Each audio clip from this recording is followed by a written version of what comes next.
दांतों और मसूड़ों के लिए भी बहुत मुफीद है। मसूड़ों को मजबूत करता है, मुंह की बदबू को ख़त्म करता है, इम्यून सिस्टम को मजबूत करता है, जिगर के जहरीले मादों को ख़त्म करने और जिगर को जहरीले मादों से पाक करने में भी मुफीद है। ये हाजमे को ठीक करने में भी बहुत अहम रोल अदा करता है। ये पेट को फूलने नहीं देता, ये गैस नहीं होने देता, ये अफारा बिल्कुल नहीं होने देता। लौंग कब्ज़ में मुफ़ीद है। लौंग मकविय बा है, क़ुव्वत बा को बढ़ाता है। जोड़ों के दर्दों, घुटनों के दर्दों में मुफ़ीद है।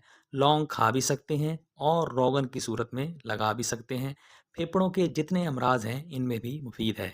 शुगर के मरीज़ों के लिए बहुत मुफ़ीद है। लबलबे को ताकत देता है, खून में शुगर लेवल को बढ़ने नहीं देगा, कंट्रोल में रखेगा। कैंसर जैसी मोज़ी मर्ज़ में भी मुफ़ीद है। कैंसर जैसे मोज़ी मर्ज़ में भी मुफीद है, कैंसर को जिस्म में पैदा होने नहीं देगा। लौंग में एंटी ऑक्सीडेंट